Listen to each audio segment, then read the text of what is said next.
Pacers hold down the Knicks in the first quarter, as well as the Knicks playing inconsistent on both sides of the ball. After the Pacers' first timeout, the Knicks get their shit together and take the lead back. Oakley Toppin playing very questionable. Both teams takes the leads from each other in the second quarter. The Knicks stay on top after the quarter ends. Knicks loosen up before taking another timeout in the third quarter. Jalen Brunson gets his 5th foul of this game. Horrible for the offense since he's been the best player on offense of this game. Knicks take the first double-point lead in the beginning of the fourth quarter. Pascal Siakam getting bitched by Cat, having to do the splits to get rid of the ball before the time ran out, just not to make a point. 1 minute left to end the game. 9 points up, the Pacers are making a comeback with controversial challenge against the Knicks, going the Pacers' way. Josh Hart almost sells the game but managed to get the ball before it went out of bounds. Toppin fouls Cat. Cat makes 1 out of 2 free throws. Bryant gets the rebound, and Pacers call a timeout. OG fouls Neesmith behind the 3-point line. Luckily, it wasn't for a contested shot. OG gets fouled and misses 1 out of 2 free throws. Hallie takes the ball down the court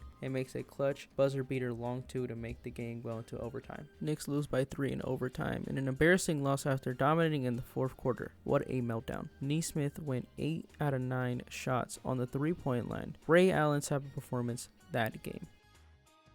Pacers had an 8-point lead over the Knicks in the middle of the first quarter, allowed the Knicks to come back, making the game competitive towards the end of the game. With 1 minute left in the game, the Knicks are only behind 3 points, 110-107, and failed to beat them with the golden opportunity. Pascal Siakam had an incredible game, while Halliburton played very underwhelming with 5 out of 16 field goal attempts.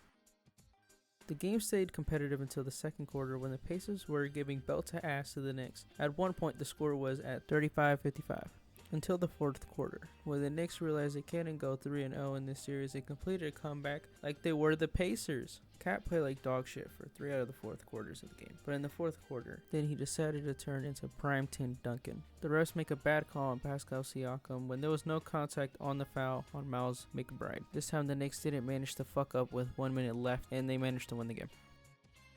First Knicks timeout. The Knicks not being able to make open shots while allowing their players to do so already has the Knicks looking unmotivated, and it's not even at the half of the first quarter. The Knicks get their shit together, making a comeback to tie the game while making it competitive. Jalen Brunson playing like Steph Curry, and the Pacers offense dismantling the Knicks defense. The Knicks choke 3 easy threes in a row in 1 possession. After putting in Cat in the second quarter, the Knicks make a comeback to tie the game. Starting off the third quarter, the Pacers gain a 12-point lead over the Knicks before using the third timeout. Mikal Bridges playing like dog shit. The most boring third quarter of the playoffs that I've experienced yet. It's like a tug of war. The Knicks pull a little bit and the Pacers pull back hard to strain them out. Last 5 minutes left in the game. The Knicks start to find a rhythm, get themselves together back in the game. But then they lose that rhythm and lose the game. Halliburton played like LeBron James this game.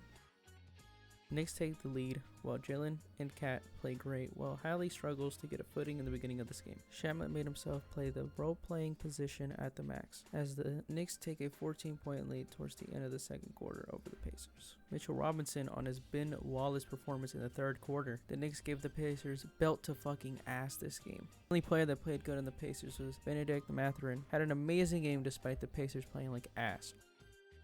This game was relatively competitive until the third quarter. The Knicks decided to give up and allow the Pacers to raw dog them for the rest of the game. For once this series, Mikal Bridges decides to play decent. Keep in mind the Knicks gave up a lot for him last offseason just for him to play like a disappointment. Cat and Jalen Brunson played their worst despite this being the most important game this series yet.